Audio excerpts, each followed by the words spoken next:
Everyone, we are going to start next topic, hyper conjugation. I know थोड़ा सा late हो गया इस वीडियो को आने में बिकॉज थोड़ा पर्सनल कमिटमेंट थे। एनीवेज अभी स्टार्ट करते हैं। ये है कि अभी अप्रैल जो आने वाला है मेंस, उससे पहले हम लोग ये GOC वाला कोर्स है और पूरा ऑर्गेनिक केमिस्ट्री का जो कोर्स है वो ऑलमोस्ट ख़त्म कर देंगे। Okay, with all questions. आपको DPPs हमारे लिंक में मिल जाएंगे, डिस्क्रिप्शन लिंक में मिल जाएगा। ओके, तो DPPs काफ़ी अच्छे हैं, उनको पूरी तरह से सॉल्व करना, आंसर्स हैं, और कोई सोल्यूशन ना है तो आप you can ask us in the Telegram group. Okay, तो हाइपर कॉन्जुगेशन क्या होता है? Sigma pi resonance. अच्छा, रेजोनेंस नहीं पता तो छोड़ो, नो बाउंड रेजोनेंस विद नाम है सिंपल। अब ये एप्लीकेबल किस में होता है?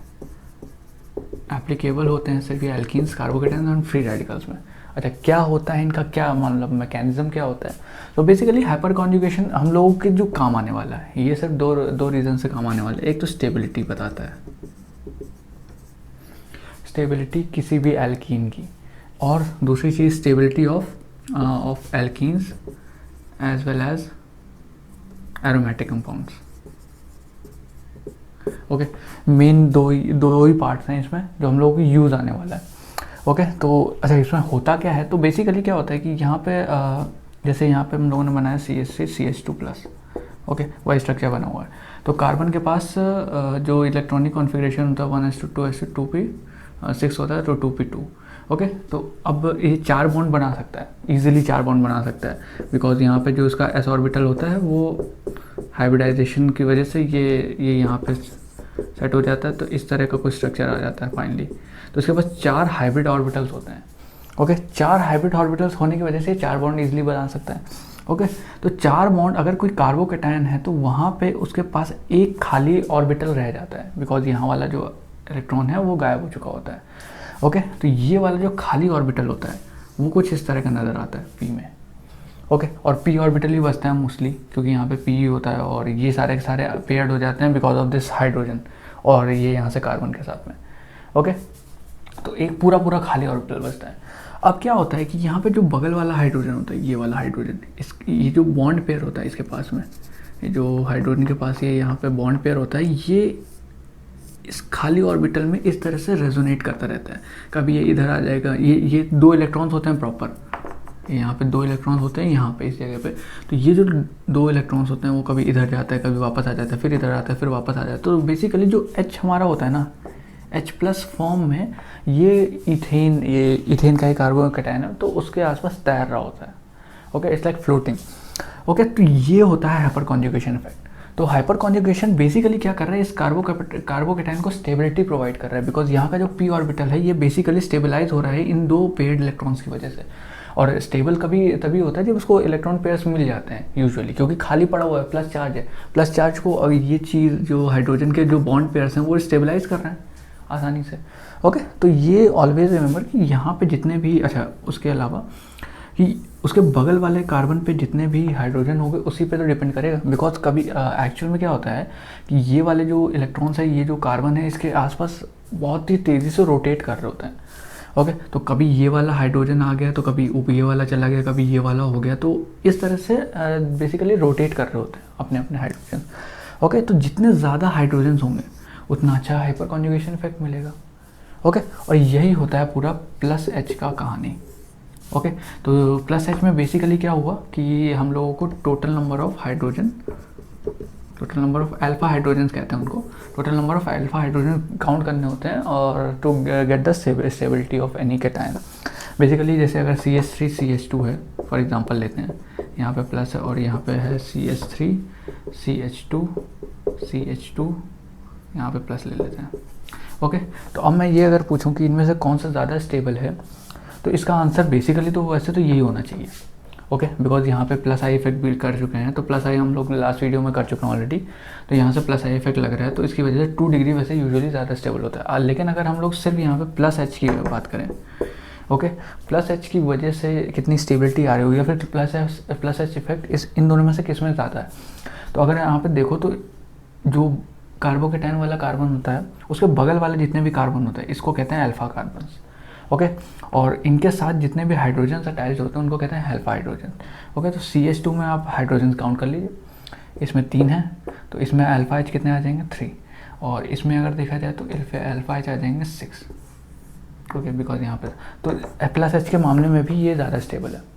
ओके, मैं सोच रहा था कि ये कम स्टेबल होगा, बट ऐसा नहीं हुआ। तो देख सकते हो कि आराम से जितने भी अल्फा हाइड्रोजन है उतने ही इतनी आसानी से ये डोनेट कर सकता है। आपने यहाँ पे एक हाइड्रोजन होगा तो इस तरह से भी रेजोनेंस मिल जाएगा, और यहाँ से एक हाइड्रोजन होगा, इधर के बॉन्ड इलेक्ट्रॉन्स का इस पर रेजोनेंस मिल जाएगा, तो काफ़ी ज़्यादा स्टेबलाइज हो जाएगा। ओके, तो अब एल्कीन्स पे देखते हैं।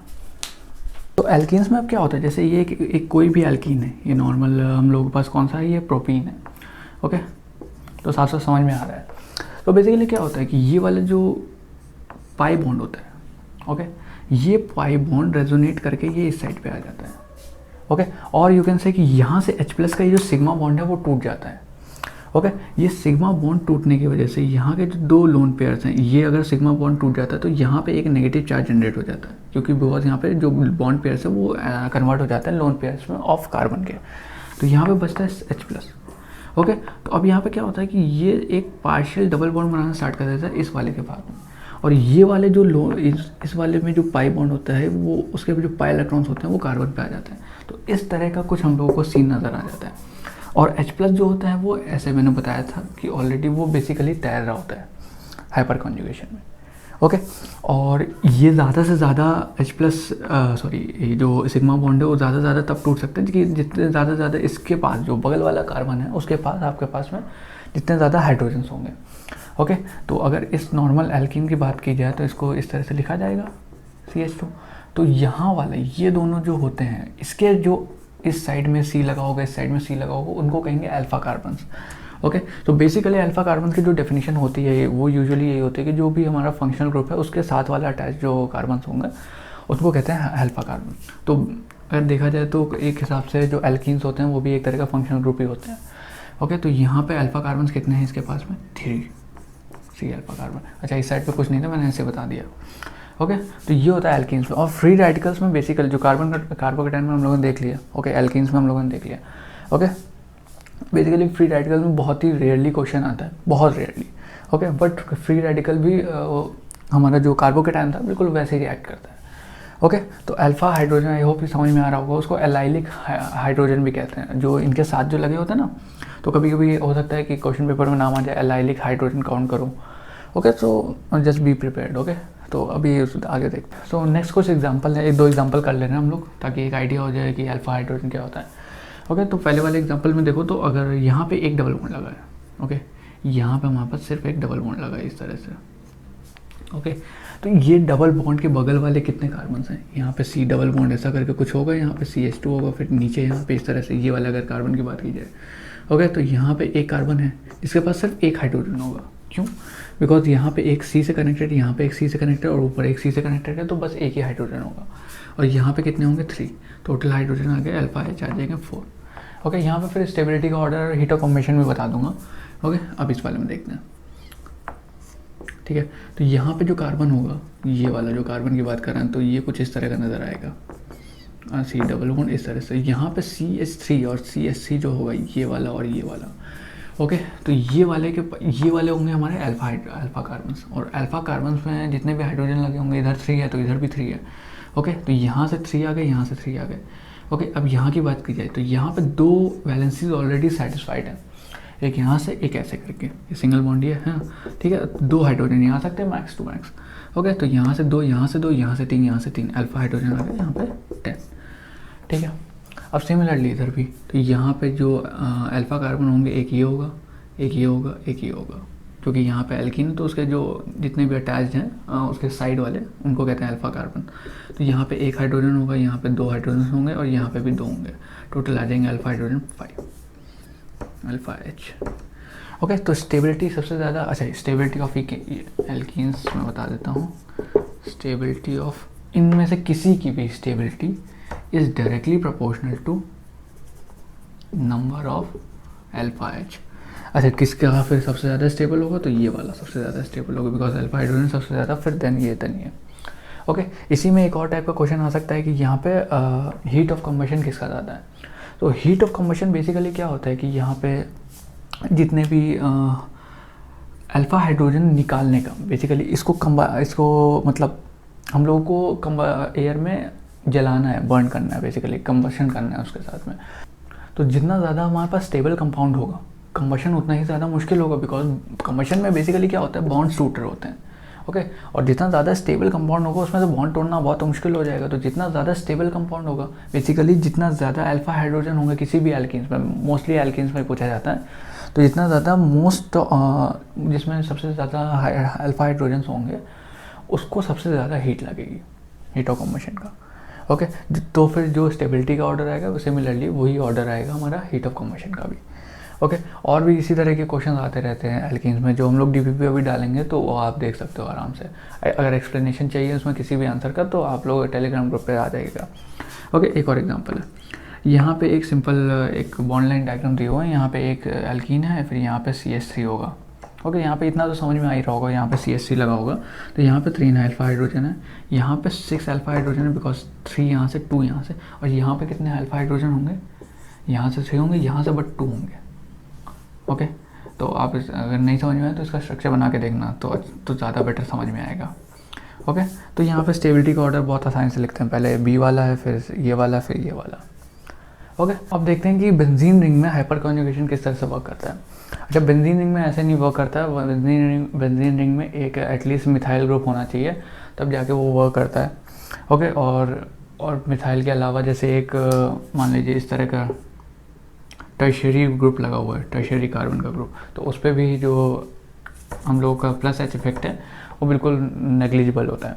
ओके, तो बेसिकली क्या हुआ, ये फिर से वही चीज़ हुई, यहाँ पे जो सिग्मा बॉन्ड था इसके इलेक्ट्रॉन्स कार्बन ने ले लिए, तो यहाँ पे बचा H+ यहाँ पे फिर तैरेगा, ये यहाँ से बॉन्ड बन जाएंगे, ये जो पाई इलेक्ट्रॉन्स होंगे ये यहाँ पे शिफ्ट हो जाएंगे।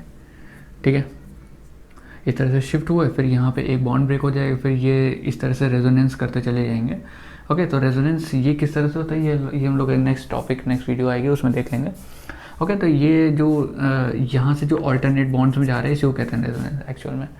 ओके, तो बेसिकली वैसे उसमें ज़्यादा कुछ खास नहीं हो रहा होता है कि यहाँ पे जब ये दोबारा ये यहाँ से उठ के इस कार्बन पे आता है तो ये डबल बॉन्ड की वजह से अभी इधर डबल बॉन्ड नहीं बनाता है, डबल बॉन्ड बनाने की जगह पे इधर इस साइड बना देता है।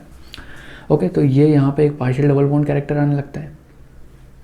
ओके, तो पार्शियल डबल बॉन्ड कैरेक्टर आने की वजह से इसका जो नेगेटिव चार्ज है उसको स्टेबलाइज करने के लिए ये यहाँ पे इस तरह से उठ जाता है।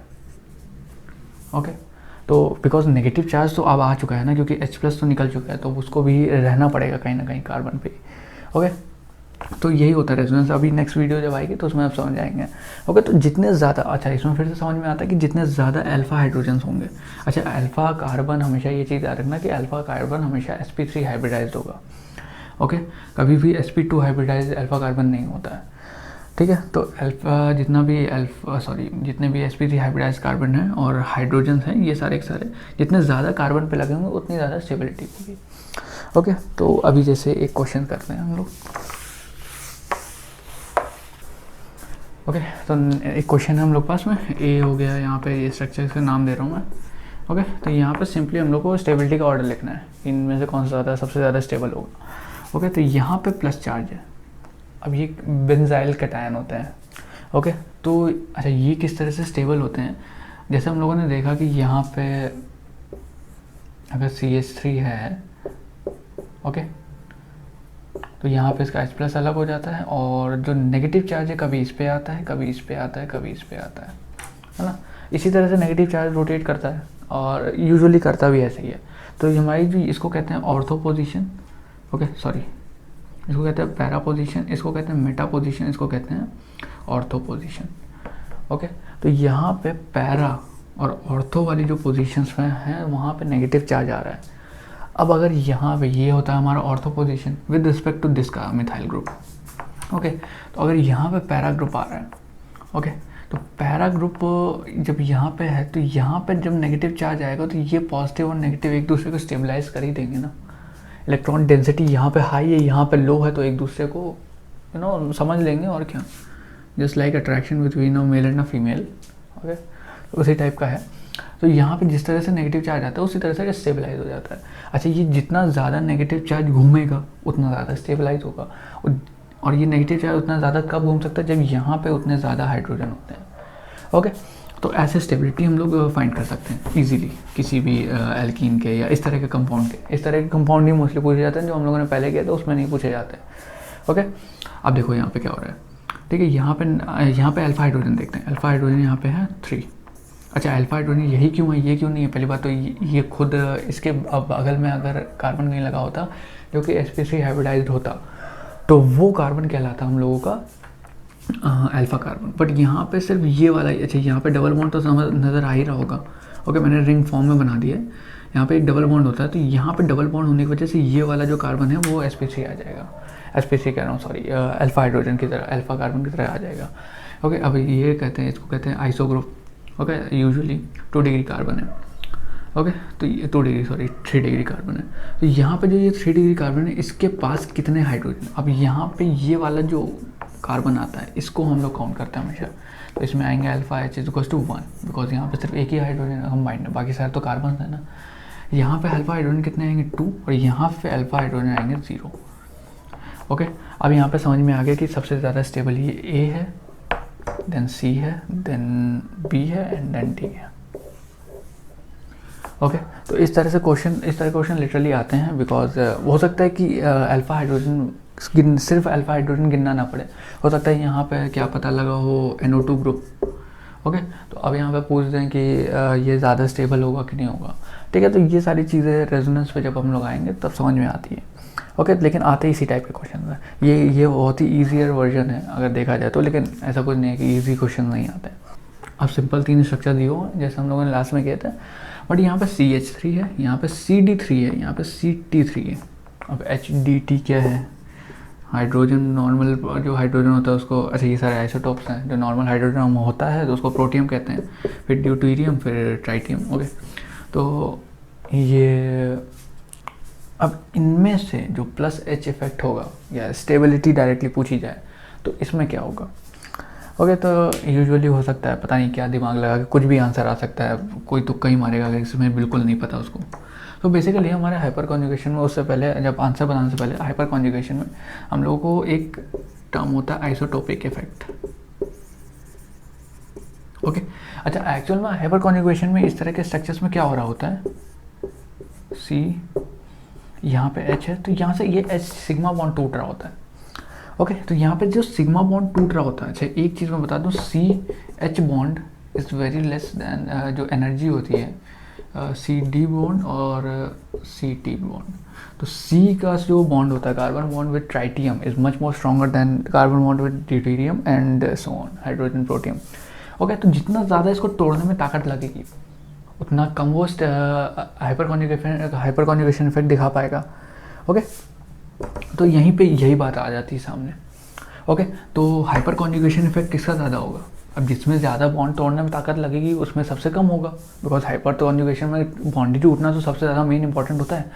तो जो हाइपर कॉन्जुगेशन इफेक्ट होता है वो आता है H का सबसे ज़्यादा, फिर D का, फिर T का। ओके, और जितना ज़्यादा हाइपर कॉन्जुगेशन इफेक्ट, बिकॉज यहाँ पे अगर आप देखोगे तो जितने भी, अगर आप इसको हाइड्रोजन एज अ हाइड्रोजन भी काउंट करते हो तो यहाँ पे जो हाइड्रोजन है ये अल्फा हाइड्रोजन या अल्फा ड्यूटेरियम, अल्फा ट्राइटियम बिल्कुल एग्जैक्टली सेम है। 3 है यहाँ पे, अल्फा H3 है यहाँ पे, अल्फा T बोलना चाहिए 3 है, बट मतलब समझ रहे होंगे आप। ओके, तो यहाँ पे +H इफेक्ट, अब यहाँ पे आता है +H इफेक्ट किसका ज़्यादा है? तो सबसे ज़्यादा इसका है, तो ये मोस्ट स्टेबल होगा, देन ये। ओके, अच्छा, इसी में आई होप कि समझ में आ गया होगा कि किस तरह से आइसोटोपिक इफेक्ट होता है। अच्छा, इसी में जो एडवांस में एक पूछा गया था क्वेश्चन, एक एक्सेप्शनल केस था, बहुत ज़्यादा एक्सेप्शनल केस। ओके, अच्छा, जिसको रेजोनेंस आता है उसको एक चीज़ पता होगी, ये चीज़ मैं दोबारा करा दूंगा। ओके, यहाँ पे एक बेंजाइल कैटायन।